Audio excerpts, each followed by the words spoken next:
Welcome back to What's Your Take? Real talk on leadership and life. I'm your host, Dr. Nikki, the DBA pharmacist and founder of FitBiz Global Solutions. Today's episode is titled Redefining Success, Women and Wellness in the Boardroom. This episode centers on women, leadership evolution, and wellness because leadership is not just about what we produce, but how we sustain ourselves while navigating complexity and change. In high-stakes industries, success is often measured by performance, scale, and output. But in the boardroom, leadership longevity depends on something deeper: capacity. Capacity to decide, capacity to regulate under pressure, capacity to evolve beyond title. Joining me today is Sonya Weigle, CEO of Catalytic Collective. She brings over 25 years of experience in biotechnology, guiding early-stage companies through commercialization, human capital strategy, and investor transitions. She now supports accomplished women in redefining success and leading their next chapter with clarity and sovereignty. Let's get into it. Sonya, you've spent more than 2 decades working in biotechnology, guiding early-stage companies through commercialization and investor transitions. Before we dive into the pressure of commercialization, can you briefly describe the leadership environments you were operating in during that phase of your career?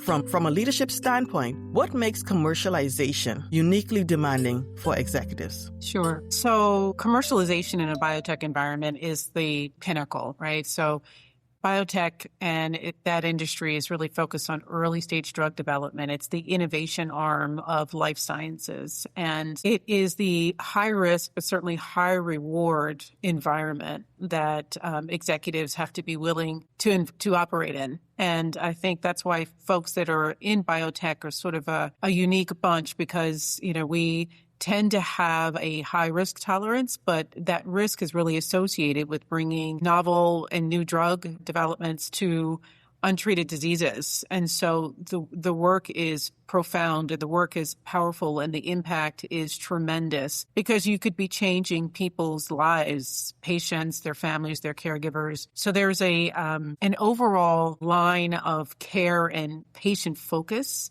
that comes to the biotech industry. And we understand that we're taking these risks for all the right reasons.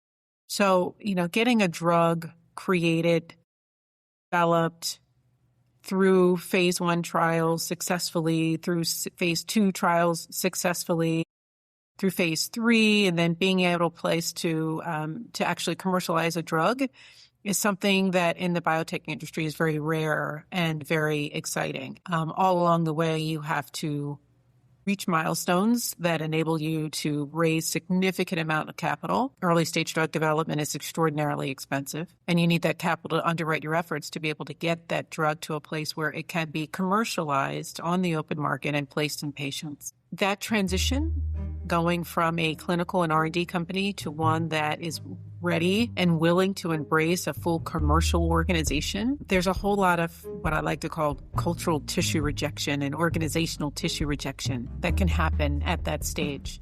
Because the things that made you an extraordinarily successful R&D company are not necessarily the same things in terms of organization structure, talent, people, culture, approach, that are going to make you a successful commercial organization. And so leaders have to be equipped and aware beyond the tactics of evolving to a commercial organization. They have to be ready to embrace a different way of working.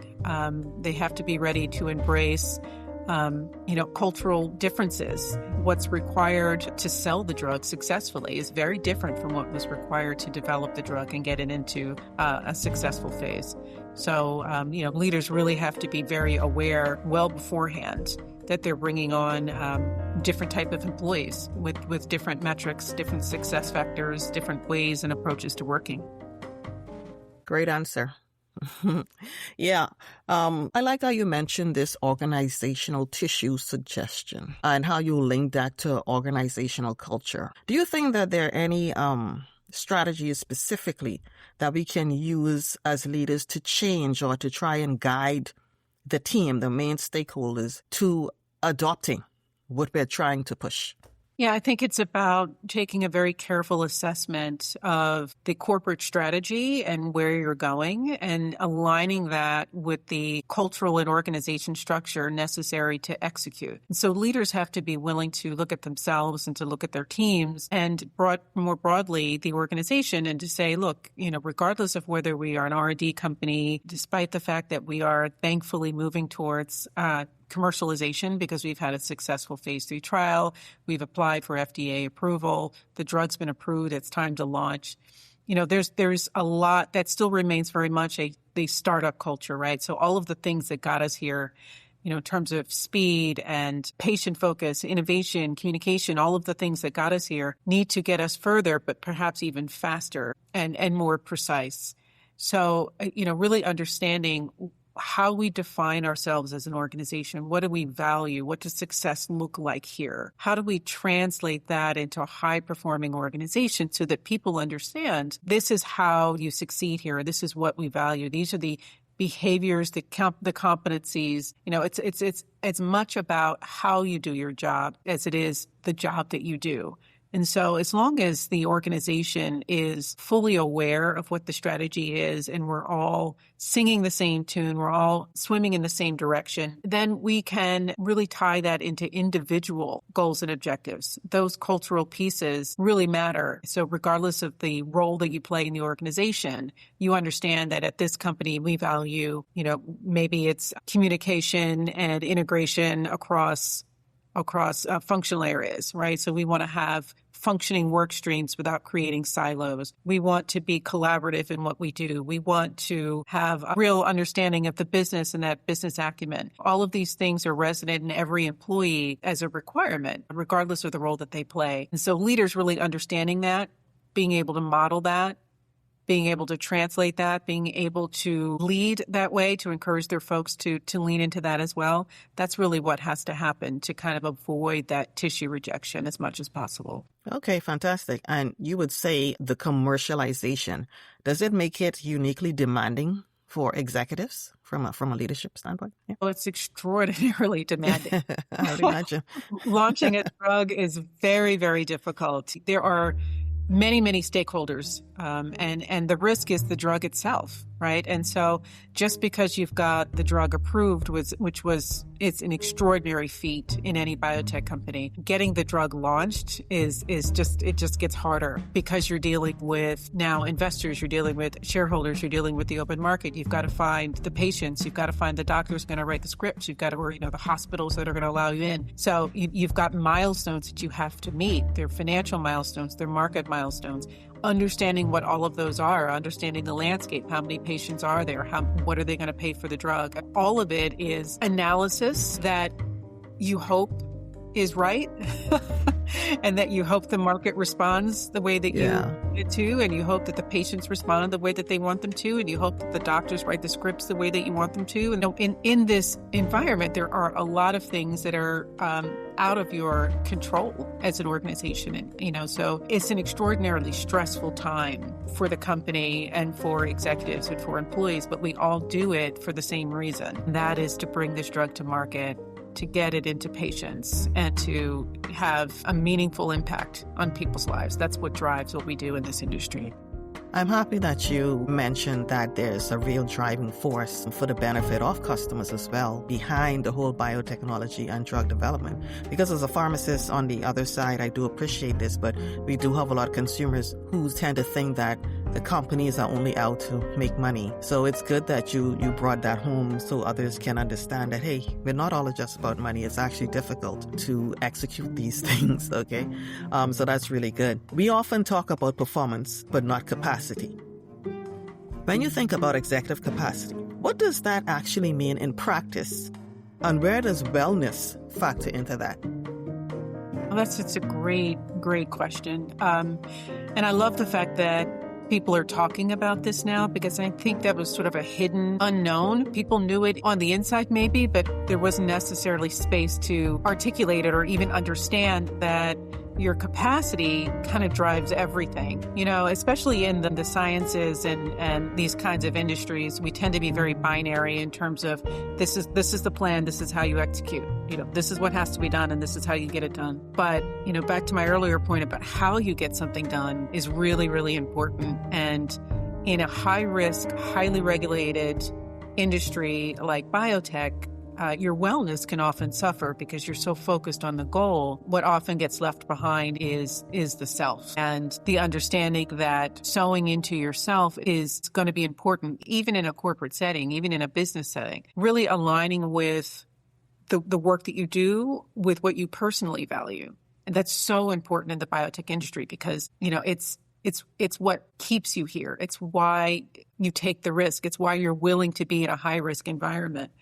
And so, really taking the time to understand your own personal values and making sure that you're in an environment that honors that and honors you and allows you to honor that in others is really, really important. But quite often people don't take stock of that component of it. And I find that women in particular really don't take the time to do that. And, that's why, I've been so focused on helping women, particularly women in very high level executive positions, who've been doing this for 20 years or more, to take stock in what success means like to them through the lens of their own personal values and giving themselves the space to say, okay, well, it's my turn and it's my time. And I want to look at the work that I do through the lens of something that centers me as opposed to everything else. And it's amazing how when you allow yourself to do that, and, I like to say, take the luxury, not the risk of centering yourself, your capacity for excellence and for performance and for achievement is so much higher because now you've centered yourself and your own values. I totally agree with, first of all, the fact that wellness conversation is what we need to be talking about. Hence, here we are. And how you mentioned that women do seem to take this on more so. I also agree with that. And it's interesting that we talk about that because women, as we go through certain stages of life, we do have stress affecting us more so. And so I want to ask, how does stress affect decision quality at the executive level? Oh, I see it every day. I pay more attention to people's stress behaviors than their day-to-day behaviors.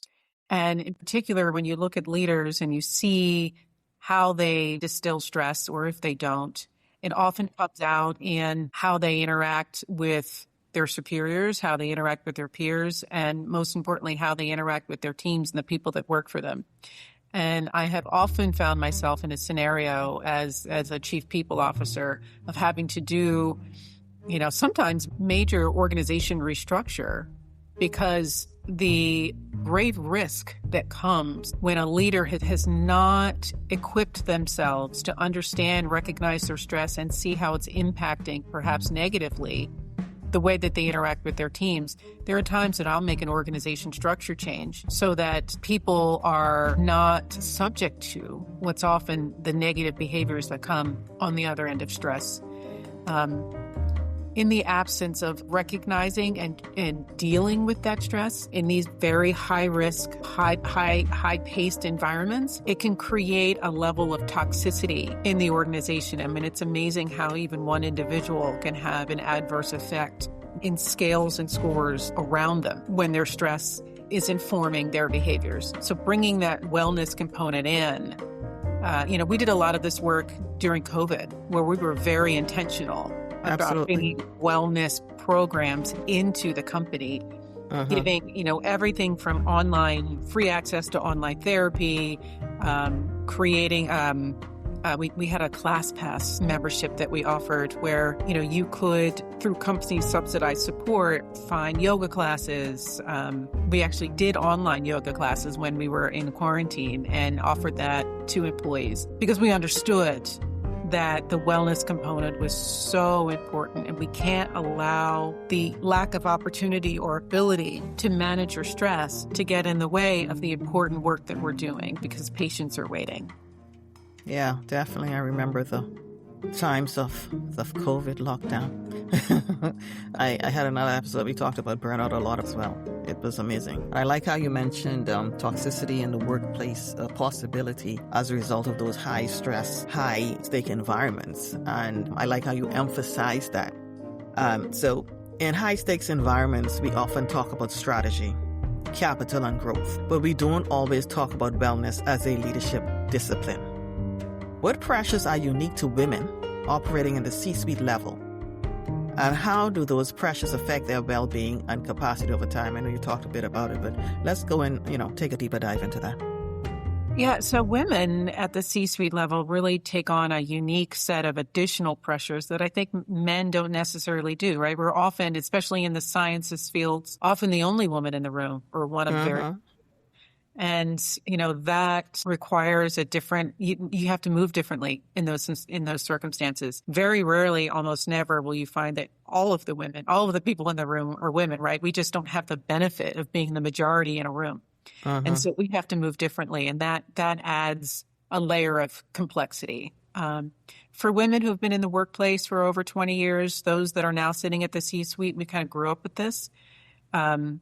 And now that we are in spaces to be the decision makers, to make the critical decisions around who's in the rooms and the way that we're going to be moving strategically as an organization, we can open up opportunities and make safer spaces for the women that are coming up behind us. Women at this particular stage at the C-suite, 20 years of experience or more, we're also dealing with aging parents, outside of the workplace. We are parenting adult kids. We're dealing with our own health issues. It's at this stage in our lives, in our careers, it's sort of an amalgam of external factors that have to be managed on top of the high stakes stress of running companies at a very senior level in this space. And so it's a combination of things that without the active intervention of wellness, we're in desperate need of it. And I think that at this stage of life, I feel very, very grateful that these kinds of conversations are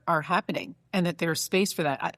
I've seen companies that are starting to bring menopause care into their wellness programs and into their benefits programs. And so in the same way that, you offer maternity and paternity leave and that kind of care, there are some companies out there that are acknowledging the role menopause plays on a woman's ability to operate at her highest and best use throughout the day, which is really interesting. Yes, I agree with that. It's about time that we do put some focus on women. And, like you say, usually you're one of few, if, any in the boardroom as a female. So it's important that we have people who are able to advocate, having experienced or will potentially experience these pressures that we're discussing. So conversations like this, we're hoping to bring awareness. And we can have advocates from anywhere and everywhere. It doesn't always have to be women. But, we need to acknowledge. Everyone needs to acknowledge. And that's how you get things like menopause care. At some point, maternity leave wasn't something. Hopefully, as we continue pushing forward and driving forward, that these conversations will be heard by the right people and then that we can get change at an organizational level. So where does performance become obligation, you feel? That's a really great question. Where does performance become obligation? I think that's a personal decision, and I think it's tied with a person's evolution in thinking. So you decide, right? And so I think coming up early in my career, I would have said that my obligation was to perform. I had no choice. That's what you do. As I've grown and really leaned into my own agency, which is really just in the last couple of years, after having made a conscious decision to center myself, I'm now allowing myself to decide what I'm obligated to and what I'm not obligated to. And I'm also understanding that I can perform regardless. The obligation is to myself and to my own well-being. And I understand that if I center myself and I focus on allowing myself to work in environments that serve me and don't deplete me, my performance goes up exponentially. And so, it's interesting, as in the fullness of time, looking back over my career, I can see the evolution of that thinking in myself, and I can see the evolution of that thinking in organizations. Wow, that's fantastic. So you work closely with accomplished women at the executive level, many of whom are reassessing what success means at this stage of their careers. So when accomplished women begin redefining success in the boardroom, what are they really reevaluating? Oh, it's amazing what happens when you take a very accomplished, successful woman who's used to doing hard things in hard environments and succeeding, and you ask her, what does it mean? What do you really want?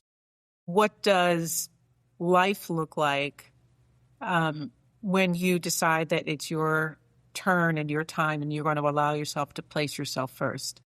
It's amazing what happens when women answer that question. They think about their careers through the lens of that. And I also ask them about freedom. And as you're going into your next chapter, you really want to think about, what does freedom look like for you now, right? So you have placed everything around you first. It's been your marriage, your children, your career. It's been everything but you. If it's you first, what does freedom look like for you? Is it location freedom? Is it time freedom? Is it financial freedom? What is that? And as we plan that next chapter, let's plan it through the lens of the freedom that means the most to you.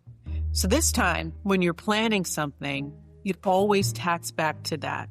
And our non-negotiable is anything going forward that does not align and allow for the freedom I'm looking for. That is not a road I'm willing to go down. And we really kind of lean into and commit to that non-negotiable. So that whether your next chapter is just redefining success in your current role, you're in your C-suite spot, you love it, you love the work that you do, but it depletes you. Now that you understand what freedom looks like for you personally while you do that role now begins to serve you instead of depleting you. If your next chapter is starting a business, if it's finally writing that book, whatever it is, that next chapter is now defined and adhered to that level of freedom that you've decided is important to you and is your non-negotiable. Now that next chapter serves you and it doesn't deplete you. You're not repeating the same cycle of depletion. That's the kind of thing that I talk to executive women about. Okay. I know you emphasize quite a bit on freedom, which is great. And I know, although closely related, I wanted to know, what does sovereignty look like at that stage of leadership? Yeah, sovereignty, it's right back to that non-negotiable. So you have your own agency. You've earned it. You've been doing this a long time. You've succeeded. You have a track record of success. You've proven yourself to everybody. Now prove yourself to yourself. It's what happens. Sovereignty is what happens when you take all of your experience and your skill, your pedigree, your relationships, your network, and you turn them inward and you become the beneficiary of your own greatness as opposed to sending it outward. To me, that's what sovereignty looks like. I like that. You're becoming your own beneficiary. So you've done excellent work, obviously, in your years in the C-suite and helping others in the boardroom. So we've now come to the Catalytic Collective. I guess this would be your baby right now. Yeah. What gap in executive leadership environments made Catalytic Collective necessary? Well, it's interesting. Catalytic Collective is the manifestation of my own journey and my own story. So it's very intentionally named. The word catalytic speaks to that moment where I decided, it's my turn.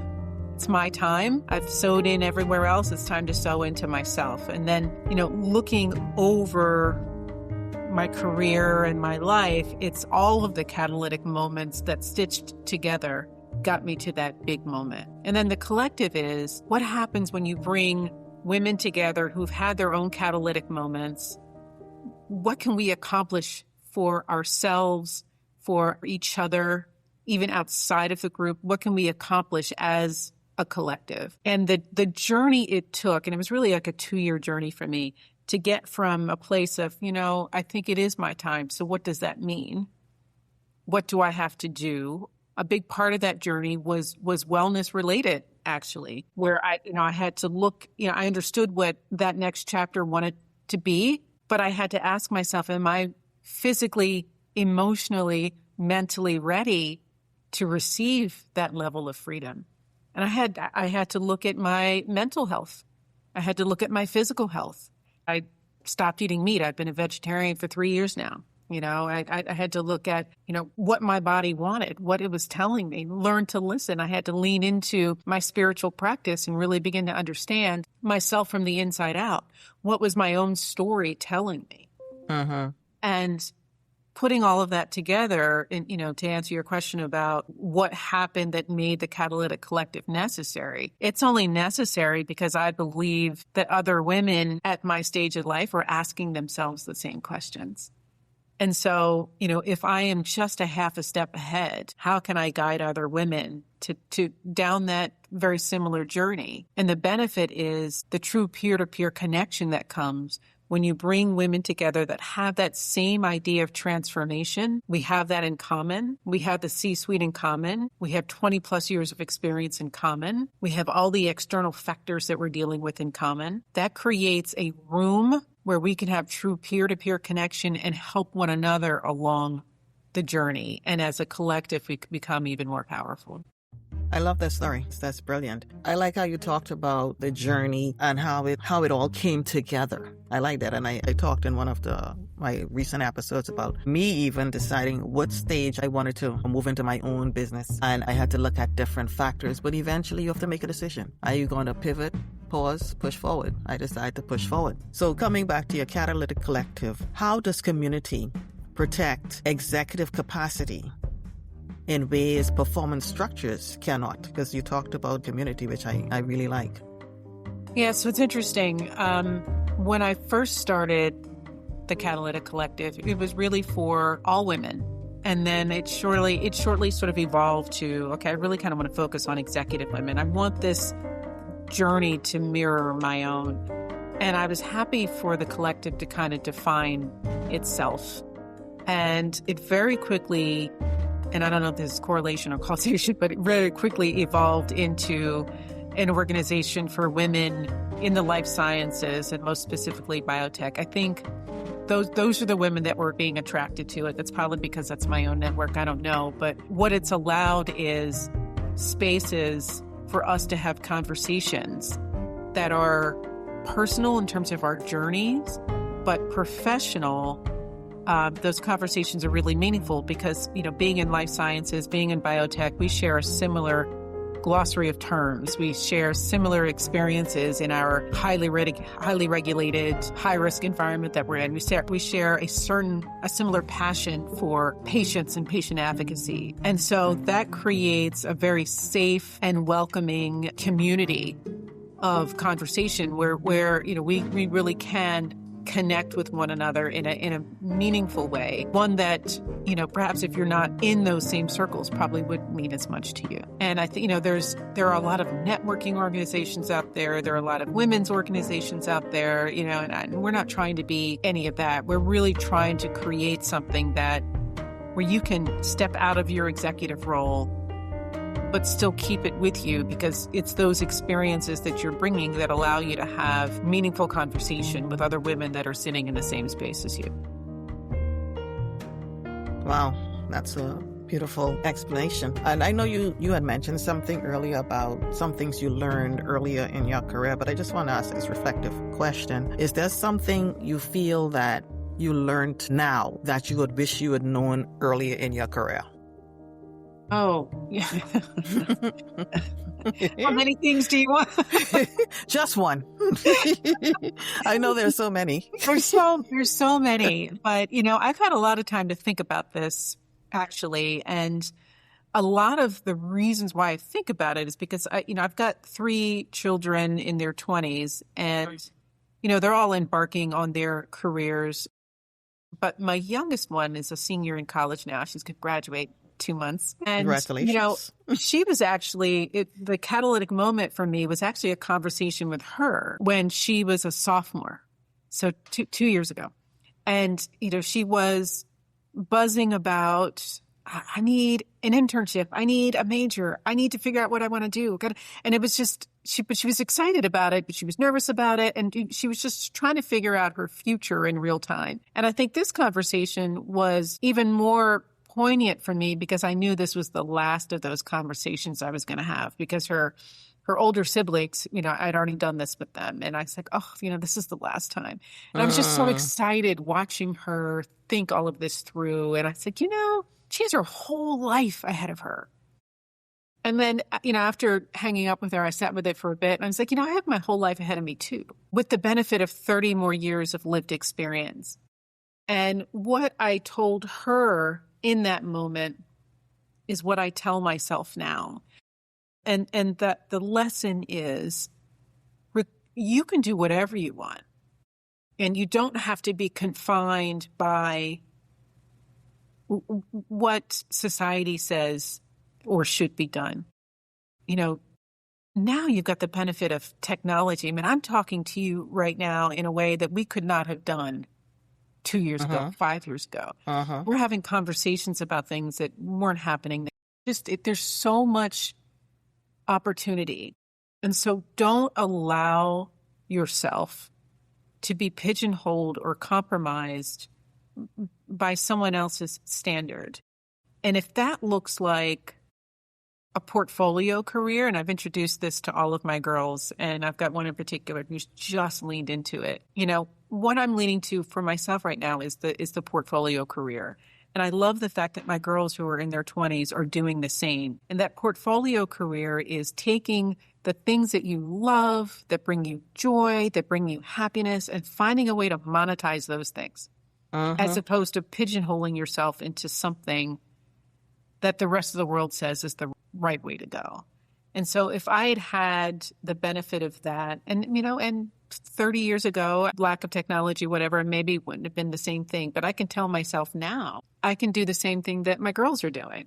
I can center my career around the things that bring me joy and watch, to your earlier point, my performance go up, watch my impact go up, watch my abilities to succeed go up. I'm not compromising my own personal freedoms in any way, and I'm doing better than I ever have. And there's something to be said for being able to manifest all of that without compromising yourself. So that's my very long answer to your question of what I would tell myself. What lesson have I learned? It's you know, center yourself. Yeah, that's great advice. And thank you so much for this insightful conversation. Leadership in the boardroom is not sustained by endurance alone. It is sustained by clarity, capacity, and the willingness to evolve. Women are not redefining success because they lack ambition. They are redefining it because they understand the cost of misalignment. Wellness is not a retreat from responsibility. It is what allows leadership to remain sustainable, ethical, and clear. When women lead with intention, aligned with purpose, and supported by the right structures, leadership becomes more deliberate, more human, and more enduring. Wellness in this context is not self-care. It is the discipline of sustaining executive capacity. Sonya, I want to thank you so much for this informative conversation. You can connect with Sonya on LinkedIn using her full name, Sonya Weigle. Do you have any last words you want to say before we wrap this up, Sonya? Well, I really have enjoyed this conversation, and I'm grateful to you for bringing the wellness conversation into the corporate world and really aligning women with that connection. I thank you for the work that you're doing. Absolutely. And as always, thank you, listeners. If this episode resonated with you, I invite you to follow or subscribe wherever you listen. Share the episode with a woman navigating her own leadership evolution. Stay connected at fitbizsolutions.com and on social, Instagram at fitbiz.solutions, Facebook Fitbiz Solutions, and YouTube Fitbiz Solutions Media. Thank you again for listening. Thank you for reflecting. And thank you for continuing this journey with me. Until next time, lead with clarity, protect your capacity, and always ask, what's your take?